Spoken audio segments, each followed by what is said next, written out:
We met in a bookstore, of all places, the philosophy aisle. I was standing there flipping through a copy of The Stranger, not really reading it, just pretending to because I was too embarrassed to admit I was lost. She came around the corner holding 2 giant cups of coffee, looking for someone who, apparently, wasn't showing up. She caught me holding the book upside down. No joke. I didn't even realize it. She smirked and handed me one of the coffees. "I think you need this more than he does," she said. That was Lena. She was 22 then, a little chaotic in the way that made her magnetic. She had this laugh that filled up a room, and this unapologetic way of saying exactly what she meant. I was 25, fresh out of a long-term relationship and not really looking for anything serious. But Lena didn't really give you a choice. She just pulled you in. We started slow, a few dates over wine and greasy tacos, then walks through our neighborhood where we talked about everything and nothing. We never did that awkward, define the relationship talk. It just became obvious. Being with her felt like stepping into the kind of life I didn't know I wanted until I had it. 2 years later, I proposed on a camping trip upstate. She was in the middle of brushing her teeth over a riverbank when I pulled out the ring. It was reckless and messy and perfect. She said yes with foam in the corner of her mouth and toothpaste still on her shirt.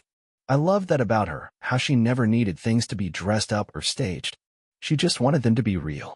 We've been married for 6 years now. No kids yet, though we've talked about it off and on. Mostly, life is good. We live in a quiet neighborhood in a 2-story house with a small garden she's overly proud of. I work in IT, remote most days, and she runs her own interior design business from home. She turned the guest room into a studio, full of fabric swatches and open sketchbooks. It's messy, but it's hers. We split the chores pretty evenly. She handles groceries because I always forget something, and I handle the bills because she hates spreadsheets. We make time for Friday movie nights, long Sunday breakfasts, and spontaneous midweek dinners out when she doesn't feel like cooking. Bruno, our 8-year-old lab, is usually curled up between us on the couch, even though we both said no dogs on the furniture when we got him. Our life isn't flashy or dramatic. It's just steady, comfortable. The kind of life we both said we wanted in the beginning. And for the most part, we've managed to keep it that way. Weekdays in our house start the same way. My alarm goes off at 6:30, but I rarely need it. I usually wake up a few minutes before it, half out of habit, half because Bruno always seems to know when it's time. He does this thing where he just sits by the bed and breathes loudly until one of us gives in. Lena never does. She burrows deeper into the blankets like she's trying to merge with the mattress. Morning person, she is not.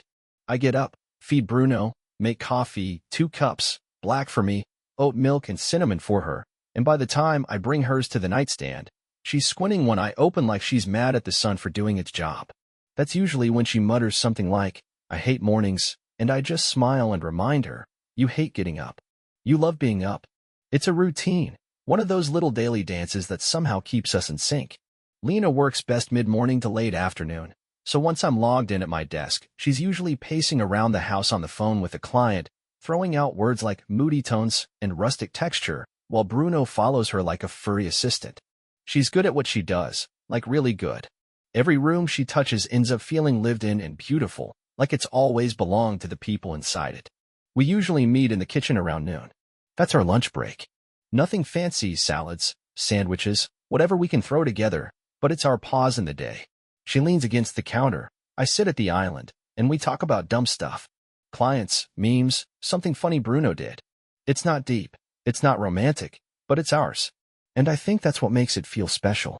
Just knowing we still like each other enough to check in, even when we're both busy. Evenings are slower. She'll light candles or dim the lights, throw on one of her never-ending playlists. We eat dinner at the table, no phones. It's something we agreed on early in our marriage. We give that time to each other. Afterward, she'll either sketch or binge whatever show she's into while I read or tinker with some code. Some nights we're in the same room but doing completely separate things, and I like that. It's comfortable silence. The kind that only comes when you know you're safe with someone. Weekends are our time to reset. Sometimes we'll go out for drinks or dinner with friends. Sometimes we'll just stay in and do nothing. She loves going to flea markets and antique shops, so at least once a month I get dragged into some dusty barn in the middle of nowhere to look at old picture frames and weird furniture. She always finds something she has a vision for, and somehow, she's always right. It ends up fitting perfectly somewhere in the house. We fight, sure. Everyone does. But it's rarely loud. Usually it's small things, me forgetting to run the dishwasher, her leaving the bathroom light on again. But we talk. Always have. That's one of the things I was most proud of, our ability to talk through things without letting them fester. If someone asked me last month to describe my life in a sentence, I'd probably have said, it's not perfect, but it's good. And I would have meant it. We spend most holidays at my parents' place. It's just easier that way, more space, more food, and fewer expectations. Lena gets along with them surprisingly well. My mom adores her, maybe even more than she adores me, and my dad always says Lena brings the color into any room. They mean it literally too. She redecorated their entire living room 2 years ago after my mom offhandedly said it felt dull. One weekend and a few gallons of sage green paint later, they were both crying over how peaceful it felt. Lena's family is smaller, complicated, in a quiet, don't talk about it kind of way. She's close with her older brother, Eric. He lives in the city, maybe a 40-minute drive from us. He's a couple of years older than me, more of a free spirit, bit of a drifter at times, but he's smart and somehow always lands on his feet. He's been around more lately. I always assumed it was just because he and Lena were tight. She once told me, Eric is the only person who knows who I really am. At the time, I took that as something beautiful, sibling closeness, childhood bonds, the kind of history you can't replicate. I never questioned it. Every summer, we take a long weekend to drive up north to this cabin we rent on a lake. It's not fancy, no TV, barely any signal, just trees, water, and each other. It started the year after we got married, and it's become a ritual. We fish even though we're bad at it, hike even though Lena complains the entire time, and play board games late into the night with too much wine and not enough snacks. It's one of the only places I've ever seen her truly relaxed, no makeup, messy hair, and her favorite sweatshirt that's 2 sizes too big. She calls me safe. Sometimes when we're lying in bed and she's half asleep, she mumbles it like a habit. You make me feel safe. I always like that. It felt like the one thing I could give her in a world where she always seemed to be chasing something, some feeling, some vision in her head that wasn't quite finished. There were moments when I'd look at her and wonder if I'd ever really know her.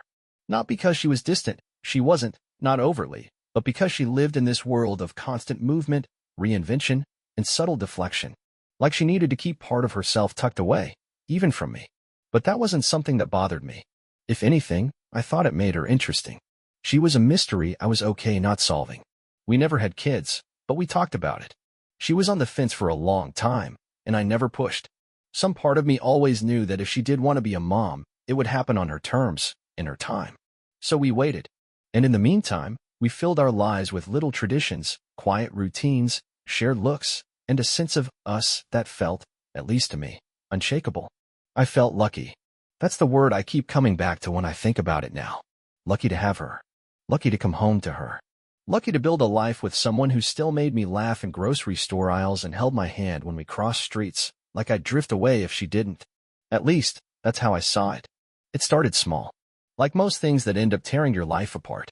About 6 or 7 weeks ago, Lena started staying up later than usual. Not every night, but just enough to notice.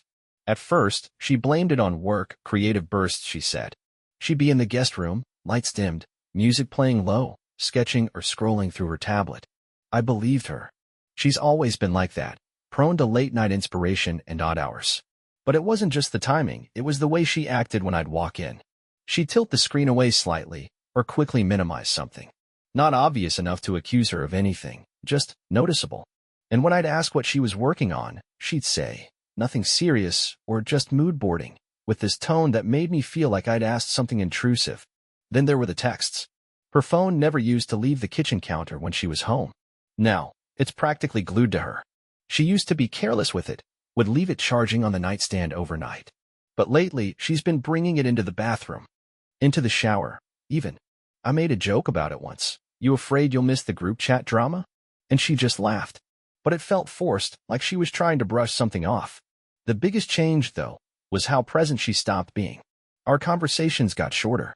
She'd zone out while I was talking, like her mind was somewhere else. I caught her smiling at her phone during dinner once, then quickly flipping it over when she realized I saw. When I asked what was funny, she told me it was just a dumb meme from a client. I nodded, said nothing, but I didn't believe her. That same week, she stopped inviting me to family dinners. That was strange.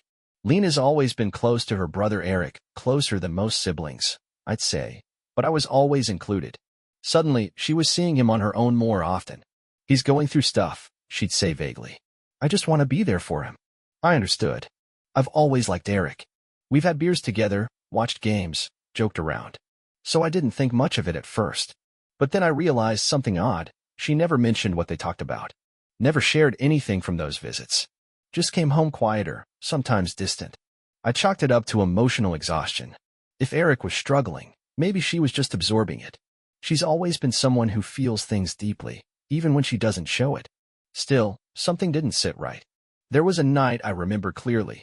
I came home early from work, nothing planned, just decided to surprise her. She wasn't in the house. No note, no message. Her car was gone. Bruno hadn't been fed. I called, and she picked up after the second ring. She sounded breathless. Hey, she said, I just stepped out for groceries.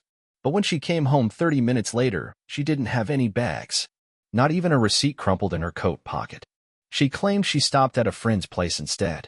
You don't know her, she added. She's from an old client referral. I didn't ask more. I just said okay. But that night, as we sat on the couch, I couldn't focus on the movie.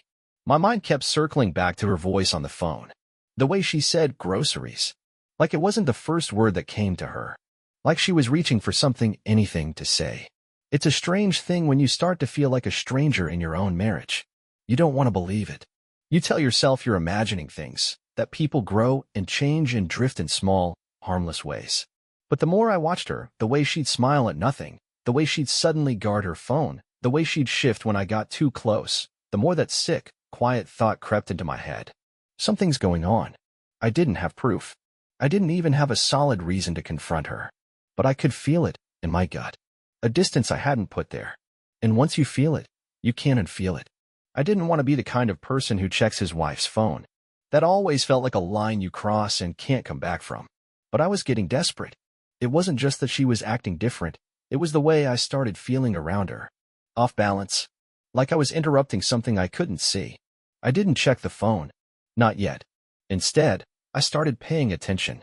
I noticed her texts coming in late at night. Not constantly, but enough to be odd. Her screen would light up beside her on the nightstand, and she'd roll over to read it. Sometimes she'd type something back quickly, then slide the phone under her pillow. I once asked, "Everything okay?" She answered without looking up. "Yeah, just a client in a different time zone." She said it like it was nothing. Like it made sense. But it didn't. One night, I went into the kitchen around midnight to grab water, and I saw her sitting on the back porch, curled up in a blanket with her phone to her ear. She didn't see me. I stood just out of the light, watching her laugh softly into the phone, the kind of laugh she used to reserve for me. When I stepped out and said her name, she jumped like I'd caught her stealing. "It's just Eric," she said quickly, too quickly. "He's going through some things." "I told you. Everything okay?" I asked. She nodded, eyes wide like a kid caught lying.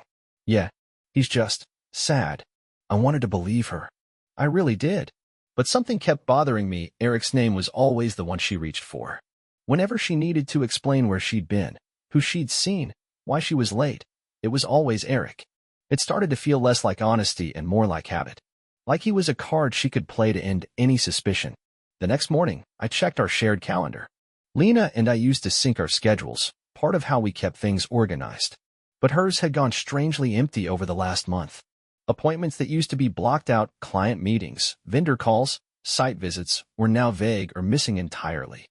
She'd mentioned running errands or stopping by a client's place, but there was never anything to confirm it. And when I gently asked if she still used the calendar, she shrugged. "It's a mess lately. I've been winging it." That wasn't like her. Lena thrived on structure. Her entire design business was built around order, planning, vision. Winging it wasn't her. That week, she said she had to meet a client across town and would be home late. I offered to pick up takeout for when she got back. She said not to bother, that she'd grab something on the way. I waited anyway. I sat in the living room with 2 plates of pad thai and a cold beer. She walked in 2 hours later, hair damp like she'd showered somewhere else. "Long day," she said, barely glancing at the table. "I'm just gonna crash." She didn't even notice the food. Later that night, while she was in the shower, I stared at her phone sitting on the edge of the sink. It lit up with a notification, but not from anyone I recognized. Just a contact labeled with a single letter. J. No last name. No preview of the message. Just the notification and the silence that followed. I didn't open it. I just stared at the screen until it went dark again. Back in bed, she curled up beside me like nothing was wrong. Like we weren't miles apart under the same blanket. I lay there for hours, staring at the ceiling. The kind of silence between two people that isn't peaceful, it's loaded. And once you start living with that kind of silence, it starts to change you. I hadn't asked her directly. I didn't want to accuse without proof, but I felt it in my bones. I was losing her. And the worst part was, I didn't know to who or why. There's a moment in every day now where I feel like I'm holding my breath, usually around the time she walks through the door. It's like I've become hyper-aware of everything, every sound, every pause, every hesitation in her voice. She still greets me with a kiss on the cheek, still calls out, "Hey babe," when she gets home, still acts like nothing's changed. And maybe that's what's breaking me the most. The fact that she can pretend so well. Because I know something's changed. I can feel it in the way she no longer meets my eyes when she talks. In the way her body shifts away from mine in bed, inch by inch, night after night. There's a quiet detachment, like she's going through the motions, waiting for something or someone else. I started journaling. Not in the emotional way, but just to keep track. Dates, times, excuses, things that felt off. It sounds obsessive, I know, but when the person you love starts acting like someone else, you start trying to build a case. Not for anyone else, for yourself. To prove that you're not crazy. Last Thursday, she left for what she called a consultation in the hills. Said it might run late. I asked if she wanted company. Sometimes I'd tag along, help carry things, take photos for her portfolio. She told me no. Said the client was private and preferred she come alone. I nodded. Said okay. But something twisted in my stomach. She left at 3 p.m. By 9, she still wasn't home. I texted her around 8:15. Nothing urgent. Just a casual, all good. She replied almost immediately. Still here. Just wrapping up. It's a weird one. I'll explain later. No punctuation. No heart emoji. Just cold, clean, efficient. She came home an hour later with makeup that looked touched up and hair that didn't match the long day she claimed to have had. I asked how it went. She said, long weird. Then she yawned and headed straight for the shower. She never explained. I sat in the kitchen with a beer I didn't want and stared at the table like it might talk back. I didn't sleep that night. I lay awake listening to the soft rhythm of her breathing, wondering who she had been with just hours before. My mind was chewing itself up. Every possibility ran through me like static. Was it someone from work? A client? Was she seeing an old friend? Someone new? Or was I just spiraling, paranoid, inventing patterns where there were none? But the one thought I kept coming back to, the one that made my skin prickle, was Eric. Her brother. He'd been around more than usual, dropping by unannounced, texting her at weird hours. She'd leave the room to take his calls, and they'd go silent when I entered. I told myself it was innocent. Siblings can be close. They should be close. But something about it, some glint in her eyes when she mentioned him, some edge to her voice when I asked questions, started to feel off. And then there were the subtle shifts. She stopped asking me about my day. Stopped sending me funny videos. Stopped initiating anything between us, emotionally or physically. When I tried to kiss her last week, she pulled away like she hadn't expected it. Like I was someone she wasn't used to being touched by. Still, I kept it all to myself. I told no one, not even my best friend. Because what was I going to say? That I thought my wife might be cheating on me with my own brother? No, that sounded insane, even in my head. But the worst part wasn't the suspicion. It was the waiting. The waiting for her to tell me something. Anything. The truth, a lie, even an argument, anything that would break this horrible, unbearable silence. Because if I was wrong, I wanted to be wrong loudly. I wanted her to grab my face and say, "What the hell are you thinking?" I wanted her to laugh and call me jealous and kiss me until I felt stupid. But she didn't. She just kept slipping away, bit by bit.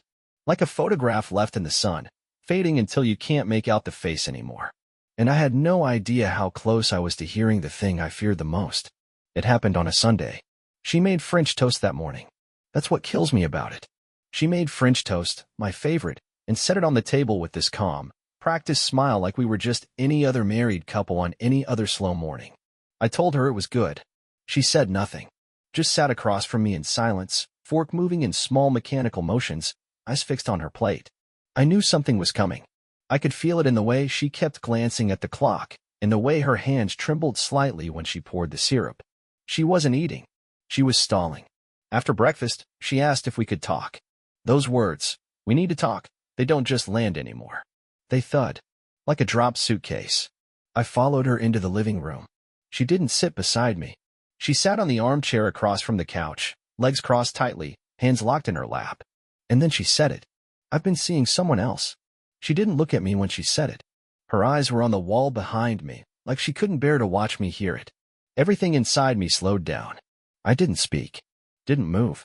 I just stared at her, waiting for her to say it was a mistake, that it happened once, that she felt sick about it, that she was going to end it and beg for a second chance. But she didn't say any of that. "I didn't plan it," she continued, voice soft but eerily steady. "It just happened. And I think I'm in love with him." I opened my mouth, but nothing came out. My throat was bone dry, like the air had been sucked from the room. My pulse was in my ears. My skin felt tight. She kept going, like she had to get the words out before she lost her nerve. "It's Eric." Silence. I thought I had misheard her. I waited for her to correct herself, but she didn't. She sat there, hands still folded, mouth shut now, eyes finally meeting mine. She meant it. "My brother." I blinked slowly, trying to process. "What are you saying right now?" I asked, barely recognizing my own voice. Her lips parted, but she hesitated, maybe for the first time. Then, "I've been seeing him for a while. Months." The room felt warped, tilted, like the air itself was betraying me. I stood up, but I didn't know where to go. I took 2 steps toward the kitchen and stopped. Turned back. Looked at her. "You're joking," I said. I needed her to be joking. I needed this to be some kind of cruel, ridiculous test. But she wasn't crying. She wasn't panicked. She wasn't even defensive. She was calm, like she had already mourned whatever this was and had made peace with it. "I'm moving in with him," she said. That's when something inside me cracked. Not loud, not explosive, just this quiet, slow break. Like a seam giving out in a piece of fabric, threads unraveling one by one. "You're leaving me," I said. "For my brother." She looked down. I didn't mean for it to happen like this. I laughed. I actually laughed. I couldn't help it. It wasn't a real laugh. It was hollow, sharp, the kind of sound that comes out when your brain doesn't know what else to do. "Of all people," I said. "Eric. Eric." She started crying then. Not loudly. Not with remorse. Just silent tears sliding down her cheeks while she stared at the floor. "I'm sorry," she whispered. But it didn't sound like an apology. It sounded like a formality. Like she knew it didn't matter anymore. I don't even remember how the conversation ended. I just remember the way she stood up, walked into the bedroom, and started packing a small bag. No drama. No shouting. She had already made her decision. This was just the execution of it. She didn't ask for anything, not money, not furniture, not even a conversation about what would happen next. She just gathered her things, gave Bruno a quick pat on the head, and walked out the front door. And just like that, she was gone. I stood in the hallway long after the door closed, hands clenched, heart hollow. I wanted to scream, to smash something, to cry. But I didn't do any of that. I just stood there, staring at the spot where she had been, trying to convince myself I hadn't just watched my life collapse in slow motion. The morning after she left, I sat at the kitchen table in the same clothes I'd slept in. The house was too quiet. The kind of quiet that's not peaceful, it's hollow. Bruno kept pacing by the front door like he expected her to walk back through it. I almost wished she would. Almost. I didn't sleep. I don't think I even blinked. My mind was circling the same thought over and over. Eric. My brother. My blood. She didn't just cheat. She walked into my family like it was hers to rearrange. I didn't know what to do. So I called my mom. I thought I was calling for comfort. For someone to tell me this was insane, that they couldn't believe it, that they were on my side, that I wasn't losing my mind. She picked up on the second ring. "Hey, sweetheart," she said, voice bright. "How are you holding up?" I froze. She knew. "You knew," I said, quieter than I meant to. She didn't deny it. She let out a breath and said, "We were going to talk to you. We just didn't know how." I didn't respond. I didn't even have the words. Eric told us a couple of weeks ago. He didn't want to keep it from us. He was honest, and look, I know this is hard to hear, but sometimes things happen that we don't expect. Hard to hear. I repeated. Hard to hear? He's my brother. She was my wife. She is still a person, you know, my mother said. And so is Eric. They didn't mean to hurt you. But maybe this is just where everyone was meant to end up. I felt sick. I asked her if Dad knew. She said yes. He did. He wasn't thrilled, she said, but he understands that love is complicated. I almost threw my phone across the room. I drove to their house that afternoon, still half in shock, wanting to see their faces, to make them say it to me directly. My father met me at the door. He looked uncomfortable, like someone caught between two fires. But he didn't deny it either. Son, he started, I know this feels like a betrayal. That's because it is. He nodded slowly, lips pressed into a tight line. But it doesn't have to destroy everything. People change. Circumstances change. We didn't choose this. No, I said. They did. He didn't answer that. I asked him, flat out, if he was okay with it. With Eric and Lena being together. He paused, then said, I think they might be better suited for each other. I had to leave. I couldn't stay another minute in that house. On the drive home, my hands were shaking. My own family. My own father, telling me my brother was a better match for my wife. Like this was some sad misunderstanding instead of the most humiliating betrayal of my life. Later that evening, my sister called. She'd heard. And I thought, finally, someone who would be on my side. But even she sounded hesitant. I don't agree with it, she said, but Eric really loves her. He swears this wasn't planned. And Lena, she's not the villain here. People fall out of love. Maybe you guys weren't as solid as you thought. It felt like the ground beneath me was gone. I was free falling through some nightmare version of my life where every person I trusted had rewritten the story without me in it. They weren't picking sides. That's what they kept saying. But they were. They were already on theirs. No one cared how I felt.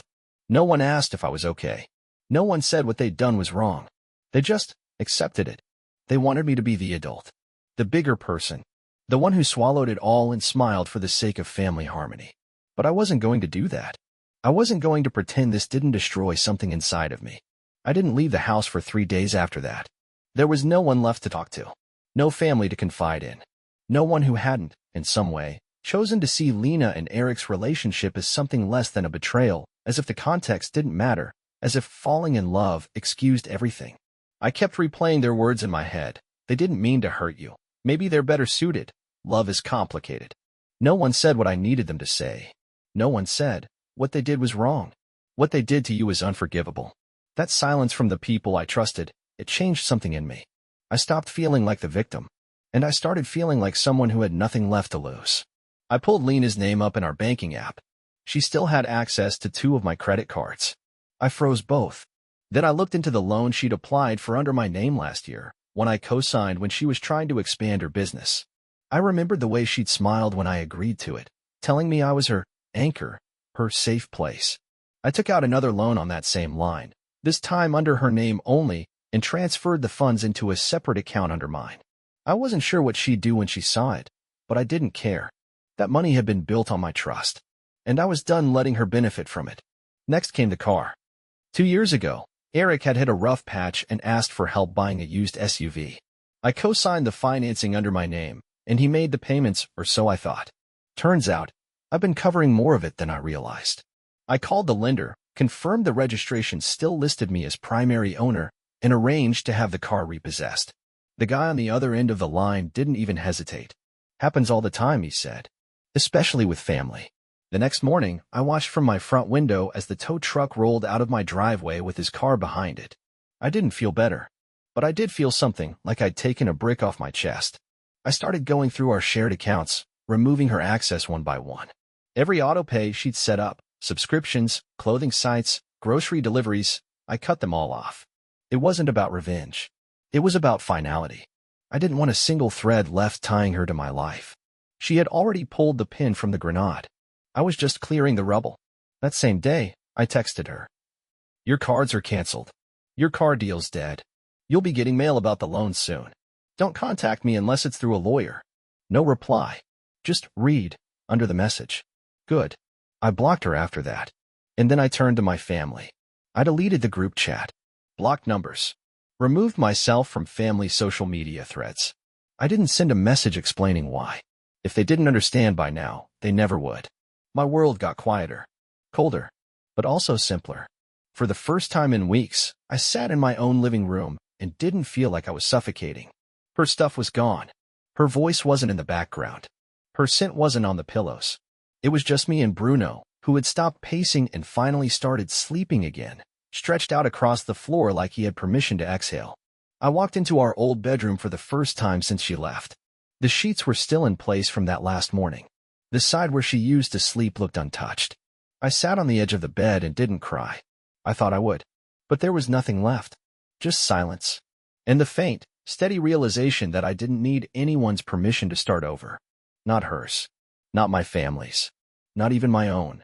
I kept expecting there to be some kind of peace at the end of it. Like if I burned enough bridges, took enough of my life back from her and from him, maybe I'd feel something clean again. But peace doesn't come with a signature or a bank transfer or an act of revenge. It comes slowly, if it comes at all. The house feels different now. Not haunted, exactly, but emptied out in a way I didn't expect. I thought removing her things would make the place feel mine again. It didn't. If anything, it made me realize how many pieces of her were left behind in the corners, small, invisible fingerprints on everything we touched together. The way the spice rack is still arranged alphabetically. The faded ring on the windowsill where her favorite candle used to sit. The echo of her voice when I wake up too fast from a dream. But I've stopped trying to chase those pieces out of the house. I've stopped scrubbing memories out of furniture. Let them be there. I can live with ghosts. I just can't live with lies. I go on long walks now, sometimes for hours, without a destination. I don't listen to music. I don't bring Bruno half the time.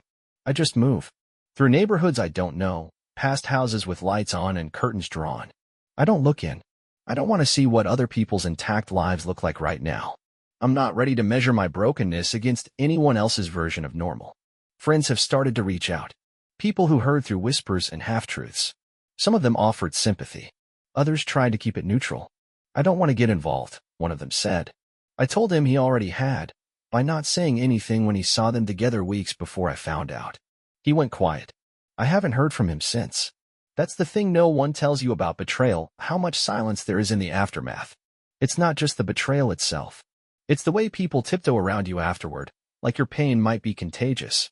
The way they keep their distance, afraid of saying the wrong thing, or worse, of saying something true. I've stopped looking at old photos. I deleted most of them from my phone, not in some grand dramatic gesture, just one afternoon when I had nothing else to do and realized I didn't want her face looking back at me anymore. Not like that. Not smiling like she hadn't been lying the entire time. My brother never reached out. Not once. No text. No call. No apology. Last I heard, from someone I don't even talk to anymore, they're renting a condo on the other side of the city.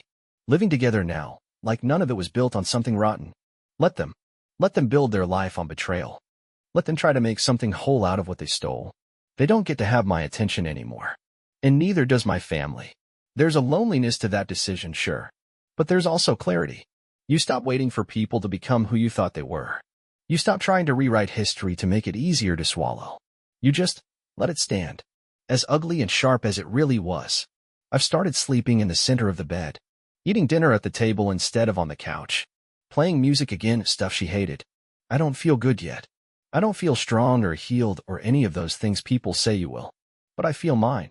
And that's something. It's strange how you can lose everything and still wake up the next morning with the sun on your face. Like the world never got the memo. Like it didn't care who betrayed you or how hollow your house sounds now when you walk through it barefoot. The birds still make noise. The neighbor still starts his car too early. And the coffee still tastes the same. I used to think healing would feel dramatic. A big moment, a line in the sand. But it's not.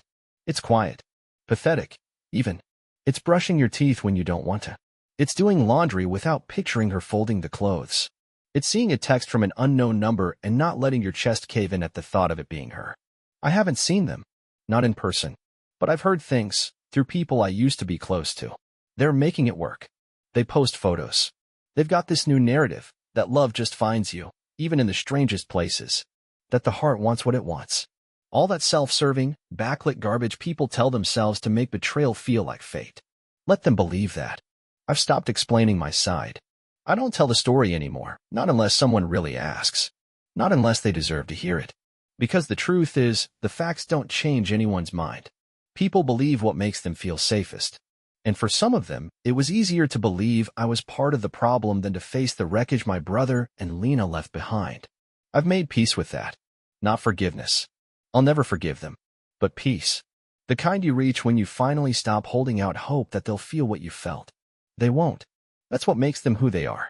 As for me, I've started putting my energy into rebuilding, not the life I had before, but the one I want now. I'm seeing a therapist. I'm not ashamed to admit that.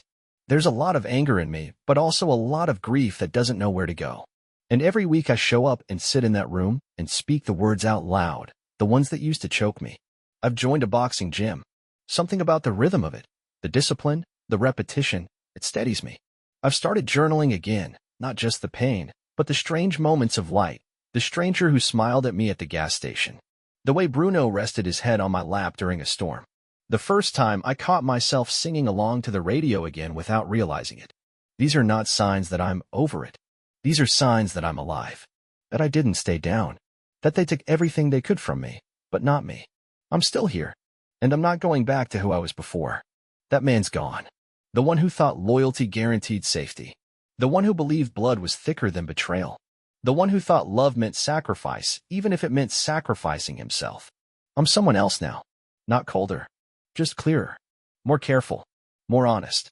And someday, maybe not now, maybe not for a long time, but someday, I'll let someone in again. And when I do, it won't be because I'm trying to replace what I lost.